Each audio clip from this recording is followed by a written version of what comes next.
یو داسې درود چې د امام شافعي رحمه الله د مغفرت سبب ګرځېدلی و. امام شافعي رحمه الله څنګه چې تاسو معلومه ده چې د مذهب یو ډېر لوی امام تیر شوی دی.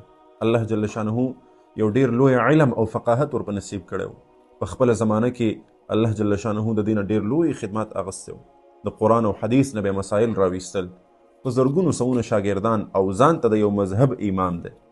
دغه امام شافعي رحمه الله چې کله وفات شو نو یو چا په خوب کې ولیدلو او تپوس یې وکړو چې حضرت هغه کوم عمل دی ستاسو د زندګۍ چې الله جل شانه ستاسو د مغفرت سبب وګرځولو؟ نو امام شافعي رحمه الله ورته وویلې چې بېشکه زما عملونه زما د زندګۍ ډېر زیات وو، خو کوم عمل چې ما ته ګټه راکړه او زما بیړۍ پار کړه او زما مغفرت د هغې په وجه باندې وشو، وایي هغه یو عمل دی، هغه دا چې ما به د جمعې مبارکه په شپه باندې دغه درود ویلو.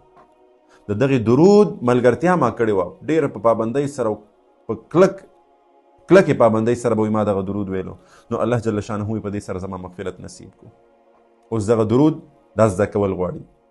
د زماني امام چې دومره لوی علم الله ورته ورکړی، دومره لوی خدمت یې کړی دی، د هغه په ټولو عملونو کې عند الله چې کوم زیات خوښ او مقبول عمل دی هغه دغه درود پاک ګرځېږي. نو کوم رب چې زه امام شافعي رحمه الله مغفرت په دغه درود سره کړی دی، نو موږ تاسو به دا امید ساتو د الله جل شانه نه چې دغه رب به زموږ او ستاسو مغفرت هم په دغې درود پاک سره کوي. نو موږ تاسو ته په کار دا دی چې درود پاک هسې موږ تاسو وایو. الحمدلله جمعې په شپه باندې موږ ډېره کلکه پابندي کوو د درود پاک. اکثر ملګري موږ سره رابطې کوي، خبرېږو، خو نن نه پس موږ تاسو د دغې درود اهتمام شروع کړو. دغه درود خپله زده کړو، په صحیح الفاظو سره زده کړو، څنګه چې موږ تاسو ته درښایو په دغې الفاظو کې زده کوئ. بیا نور خپل فامیل، خپلو بچیانو، خپلو کشرانو، خپلو دوستانو ته دا ورسو او د دې درخواست ورته وکړو چې د نن نه پس د دغې درود اهتمام شروع کړي.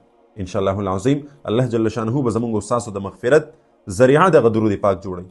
نو ډېر په پابندۍ سره په کلکې عقیدې سره به دغه درود وایو او نور دوستانو ته به ورسو.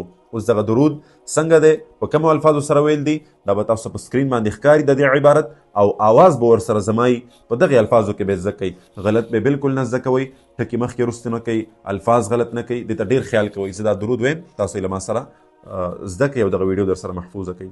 درود پاک دی. بسم الله الرحمن الرحیم. اللهم صل على محمد بعدد من صلى عليه.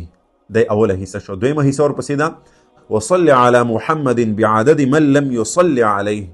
او دریمه حصه ده وصل على محمد كما امرت بالصلاة عليه. او سلورمه حصه ده وصل على محمد كما تحب ان يصلى عليه. او پنځمه حصه ده دغه درود پاک ده وصل على محمد كما ينبغي